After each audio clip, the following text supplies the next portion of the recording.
Bessie Andrews. I'm here with my dear friend Jeff today, who's always kind enough to film me, or not. I don't know if that's a kindness or a curse. I am so concerned about what's going on with the alleged COVID-19 hysteria. And I've been thinking about what we do in the aftermath, but I've been talking to my friend Marcia in California, and she's concerned that if we don't do something soon, we won't have any aftermath. So I've been looking at the Nuremberg Acts, and the Nuremberg Acts were passed in 1947 after the Nazi war criminals were tried. And the reason for the Nuremberg Acts, the reason they're called that, is because it was shocking to learn that there was so much experimentation on the concentration camp victims. They were surgered, they were cut in two, they were cut apart. I mean, it is amazing. They had things stitched onto them. It was amazing. Anybody that's ever read about the atrocities from the Nazi war crimes would be appalled. So they passed the acts called the Nuremberg Acts, and it was supposed to stop the implementation of any medical experimentation from that point forward. They were considered to be war crimes. So medical experimentation is a war crime. So I want to talk a little bit about that war crime that is happening around us today. If you have not been informed that you're going to be involved in a medical experiment, if you haven't read the contract, if you don't see what it is that's going to happen to you, what they're going to do to you, or what the repercussions from that could possibly be, that's a war crime. So that's what you're doing. When you wear a mask and you go to do this social distancing or whatever they made up for this particular drill, you are engaging in a medical experiment. I do believe that they say this is a second surge of the coronavirus. It is my personal belief that there may be a little bit of that because they didn't allow people to socialize and just get the thing over with one fell swoop like any other kind of flu.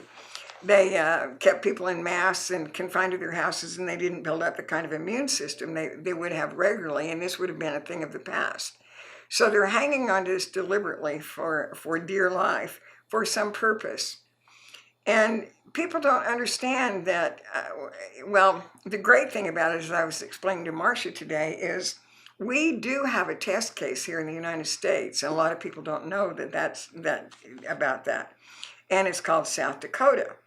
The governor of South Dakota said, she didn't do any of this stuff. She didn't do any lockdown. She didn't do any masks, nothing.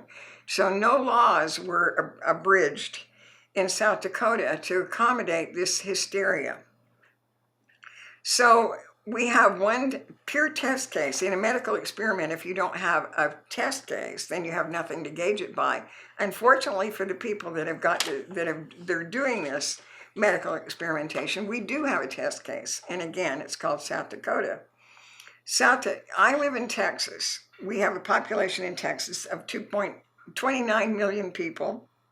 In South Dakota, they don't have quite a million. They have 884. So we have to do comparisons by the percentages of what's happened to South Dakotans. South Dakota's economy is booming. The people can go about nothing is shut down. Nothing has been, again, infringed upon. People go about, have kept their jobs, and they're living a good life. Of course, some people have had flu, or if they want to call it coronavirus, some people have had coronavirus. There's no question that we're in the flu season, or we have been in the flu season.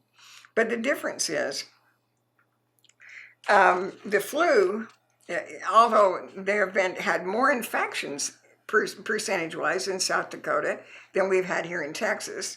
That's, I'm looking without my glasses. Forget what it is because I can't see what it is.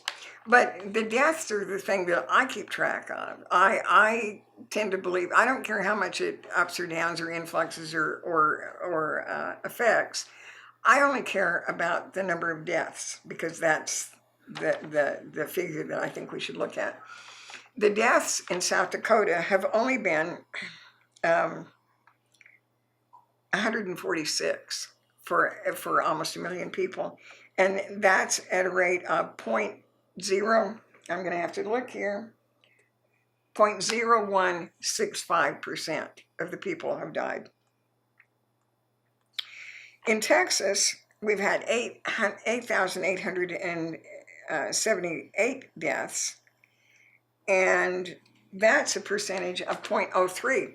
So we've had almost 3 times as many deaths in Texas per capita as they have had in South Dakota. So obviously, to associate with your people or your family or your friends or go to work or school is not dangerous because the deaths are much less.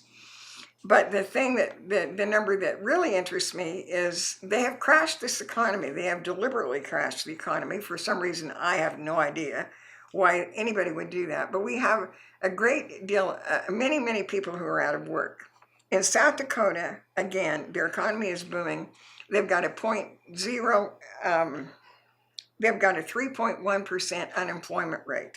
3.1%, which is normal in almost any society. Where in Texas, we have 12.8%, almost 13% of people are out of work. However, before they started the coronavirus baloney, that Texas's unemployment rate was about 3.2 as well. So what they've done by causing this man-made hysteria, we'll call it, is they put an awful lot of people out of work, and that eventually will impact us all. We have no idea what the outcome of that little stunt will be, but it will not be in our favor, and it will not be good for us.